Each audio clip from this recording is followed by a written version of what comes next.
217 Recovery Podcast. My name is Corey Winfield. We are back. Well, I say we, and I mean me. Yeah, you're going to get a little alone time with me tonight, and I'm going to get a little alone in my mind. A lot of things that have been going through my mind. It's been really a tough week, and I'm not sure why. I don't understand. I mean, I started my week off downstate in Coloma, and like tonight is my Friday. So, yeah, happy Friday, everybody. You're going back to work tomorrow. I'm chilling. No, actually, I have a bunch of stuff to do tomorrow, and maybe that's part of the reason I'm having a hard time, too, is just overwhelmed and stressed.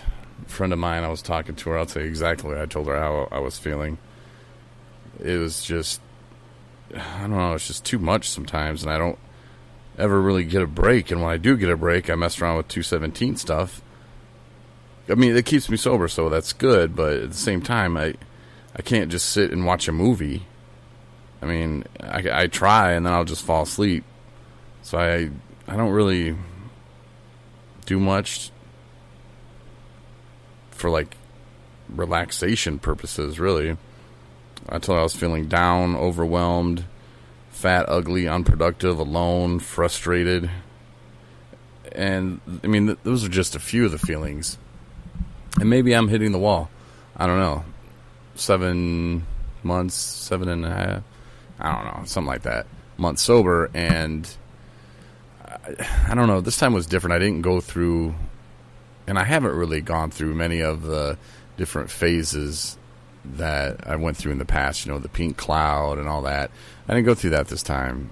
I didn't really go through the wall or hit the wall, which normally I hit about 5 months in the past, but it's been a different type of situation this time because of 217 recovery, and just the fact that I've approached things a lot differently, and I've realized that I have to take an active role in my recovery. I can't just sit back and, yeah, I'm going to therapy. Yeah, I'm going to meetings. Yeah, I read the big book. Yeah, I got a sponsor. Whoop-de-doo. You know, those were all the things that I was doing, and they sounded good. They made people happy. That's what I was supposed to be doing. But that's something about recovery. That's the beauty of it, is it's not the same for everybody. You know, like I said, the podcast helps me out a lot. You know, being around positive people, being around like-minded people, and being around people that want to succeed in recovery has helped me just as much as this podcast has. And you have to realize that, too. Not all the people in your life want you to even be sober. You know, I've heard of people who are in really toxic relationships where their spouse would just, you know, bitch about, oh, you need to sober up, you need to sober up. Well, then they sober up, and the spouse doesn't know what to do. And the only thing she knows what to do is bitch and gripe. And it was always his fault, and it was always his fault because he was drunk. Well, now he's not drunk anymore. Well, it's her fault. She's got to start looking at herself. Or maybe, you know, vice versa. You know, I'm sure it happens the other way around, too. But, you know, and it's not just people you're in relationships with either. You know, there's family members, there's friends. And sometimes it might feel awkward, and you might say, well, I can't cut them out of my life. Well, you don't need to cut them out of your life. You just need to maybe not talk to them. Look at it and word it differently. And I posted something on Facebook the other day that when I was in radio, I was taught the importance of messaging. And we used to do these contests. And when I worked for iHeartMedia, and my boss came down one time and he told me, he was like, well, quit saying, you know, coming up in the 2 o'clock hour, you have a chance to win tickets or whatever, chance to win $1,000. And he's like, quit saying chance, you know? I was like, what do you mean, boss? And he was like, doesn't this sound better? Coming up at 2 o'clock, you can win $1,000. Like, coming up 2 o'clock, you have a chance to win $1,000. Coming up at 2 o'clock, you can win $2,000. You know, whatever. Yeah, that sounds way better. So I would roll with that. And the other day I was thinking, you know, like, well, you know, I have a chance to do something here.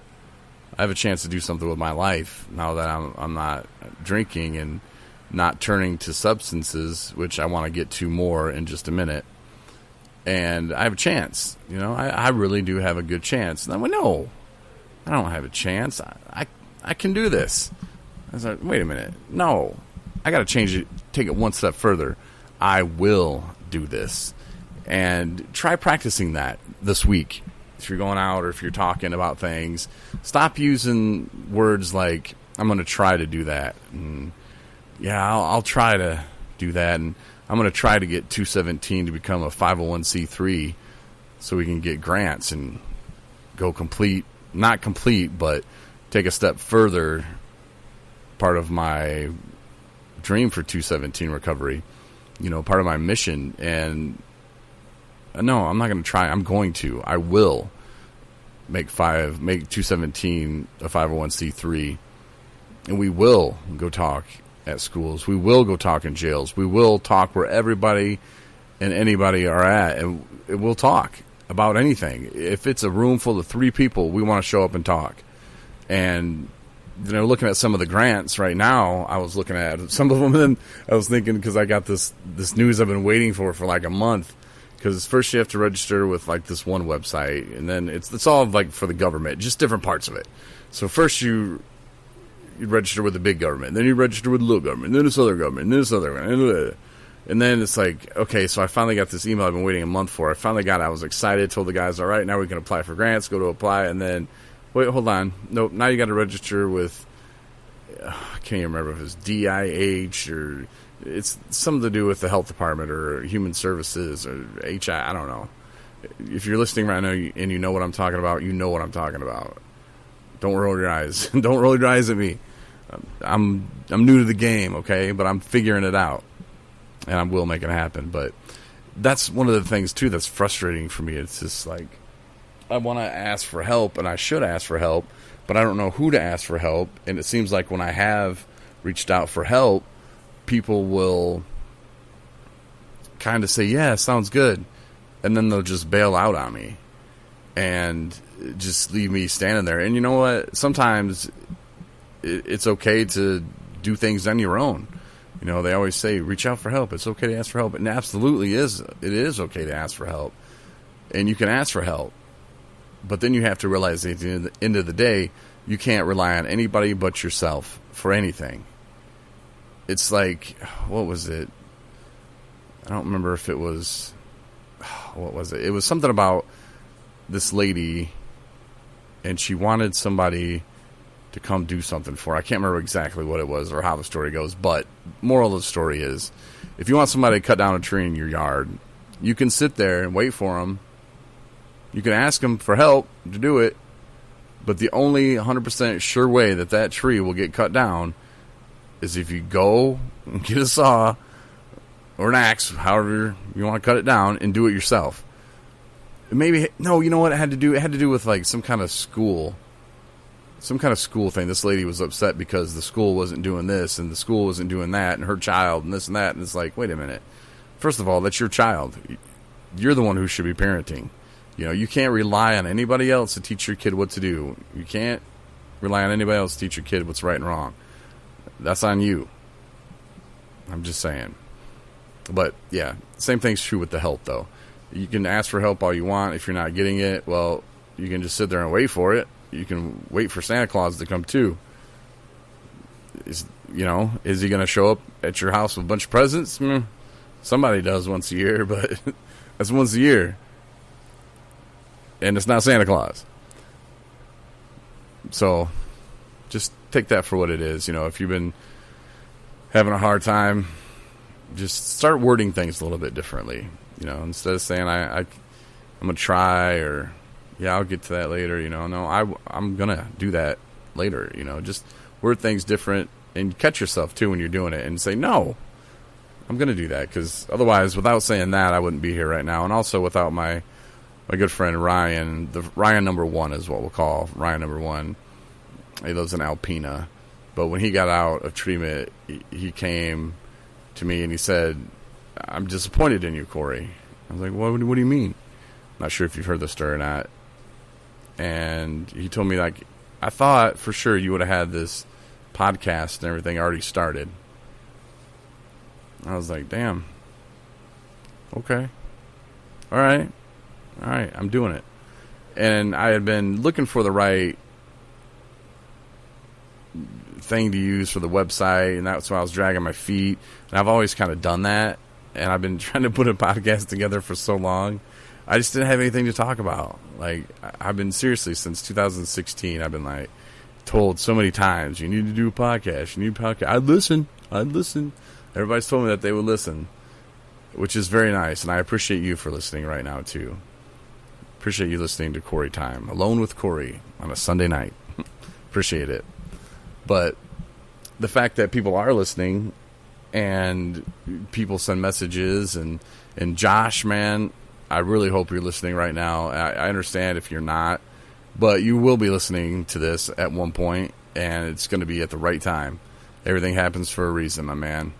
I'm struggling with the sugar, and that's what I was going to kind of talk about earlier. Like, you know, I'm sober, and I'm not turning to different things for relief, but lately I have been. It's been sugar, and that's not a joke. Today, it was very scary. I went to lunch. I had a burger and fries. It was delicious. And I walked past these candy bars, but I've been thinking about them candy bars the whole time I was eating that burger. I know, right? It's sickening. But it's so reminding me of when I would turn to alcohol. I mean, once the sugar got on my mind, man, it was there. And I've been without sugar for 3 days.